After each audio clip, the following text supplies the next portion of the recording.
के कई शहरों में डॉक्टर भड़क गए। देश के करीब 3 लाख डॉक्टरों ने ट्रेनी डॉक्टर के रेप और हत्या के विरोध में हड़ताल की। इस दौरान देश के कई राज्यों में प्रदर्शन हुए और करीब 3 लाख डॉक्टरों ने प्रदर्शन किया। कोलकाता में लगातार तीसरे दिन प्रदर्शन हुआ, क्योंकि 3 दिन पहले कोलकाता के आरजी कर अस्पताल में ही एक ट्रेनी डॉक्टर से हैवानियत हुई थी। इसके विरोध में कोलकाता समेत देश के अलग अलग हिस्सों में डॉक्टर सड़कों पर उतरे। दिल्ली के डॉक्टर भी हड़ताल का हिस्सा बने और दिल्ली की सड़कों पर कोलकाता में हुए डॉक्टर के रेप और मर्डर केस के विरोध में मार्च निकाला। अगर डॉक्टर्स इतना सेफ नहीं है, आप सोचिए बाकी लोग कितने सेफ होंगे। दिल्ली के सफदरजंग, एम्स, आरएमएल और एलएनजेपी अस्पताल के डॉक्टर प्रदर्शन में शामिल हुए। इस मामले में देश भर के करीब 3 लाख डॉक्टरों ने विरोध जताया और अस्पतालों में डॉक्टरों की सुरक्षा का मुद्दा उठाया, क्योंकि कोलकाता के आरजी कर अस्पताल में एक ट्रेनी डॉक्टर से दरिंदगी हुई। पुलिस ने बताया कि डॉक्टर का शव अस्पताल के सेमिनार हॉल से मिला था।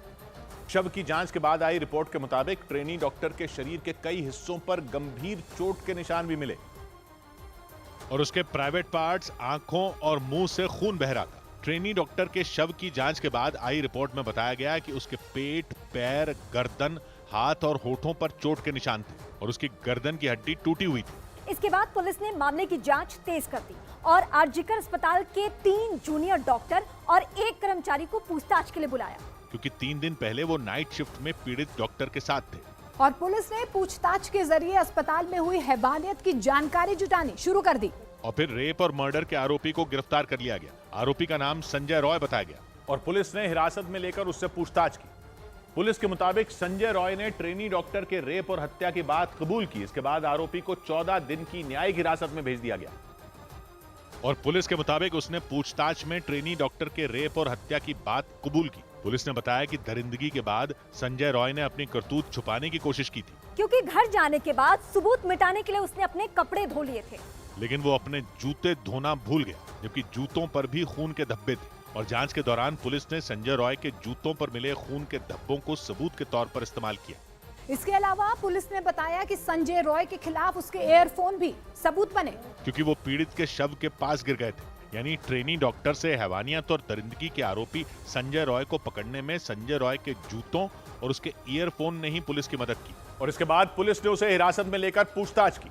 इस बीच पता चला कि संजय रॉय ने 4 शादियां की थी। संजय रॉय के पड़ोसियों ने बताया कि उसकी 3 बीवियां उसे छोड़कर भाग गई थी, क्योंकि वो उसके व्यवहार से परेशान थी और इसीलिए ट्रेनी डॉक्टर के रेप और हत्या के आरोपी संजय रॉय की 3 बीवियां उसे छोड़कर भाग गई थी। संजय रॉय से जुड़ा ये दावा उसके पड़ोसियों ने किया और बताया गया कि उसकी बीवियां खराब व्यवहार और नशे की हालत की वजह से उसे छोड़कर चली गई थी।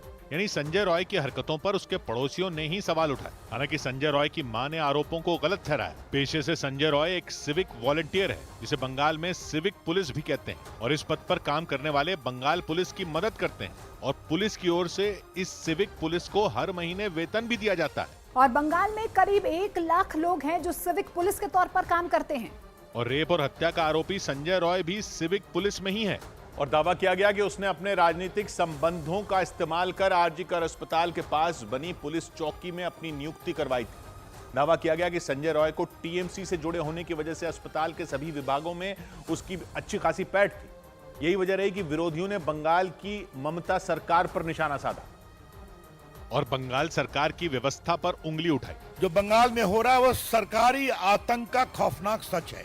बीजेपी ने ट्रेनी डॉक्टर के रेप और हत्या के केस को सीबीआई को सौंपने की भी मांग की। इस बीच ममता बनर्जी का भी बयान आया। उन्होंने बंगाल पुलिस को जल्द से जल्द मामला सुलझाने की चेतावनी दी। রবিবার পর্যন্ত যদি তারা কুল কিনারা করতে না পারেন, কারণ ভেতরেও তো অনেকে আছে, তাহলে এই কেসটা আমরা আমাদের হাতে রাখবো না, আমরা সিবিআই কে দিয়ে দেব। यानी ममता बनर्जी ने अपनी पुलिस को 18 अगस्त तक केस सुलझाने का समय दिया। इससे पहले बीजेपी ने मामले को सीबीआई को सौंपने की मांग की, क्योंकि दावा किया गया कि संजय रॉय टीएमसी से जुड़ा था, इसलिए उसे राजनीतिक संरक्षण मिलता था। सौभाग्य की एक बात यह कि कोलकाता के डॉक्टर के केस में भले ही प्रदर्शन डॉक्टर कर रहे हों, लेकिन यह मामला फिर से सभी महिलाओं की सुरक्षा का है, खासकर वो महिलाएं जो रात के वक्त ड्यूटी पर रहती हैं। कई काम ऐसे होते हैं जिनमें नाइट ड्यूटी की जरूरत पड़ती है। अगर महिलाएं रात के वक्त ड्यूटी पर सुरक्षित ही नहीं रहेंगी तो कौन अपनी बेटियों को ऐसे काम करने देगा? और इससे बड़ी नाइंसाफी महिलाओं के साथ क्या हो सकती है अगर सुरक्षा ना होना ही उन्हें काम करने से ही रोक दे। सुरक्षा का खतरा तो दिन में भी रहता है, लेकिन यह हकीकत है कि रात के वक्त खतरा ज्यादा रहता है।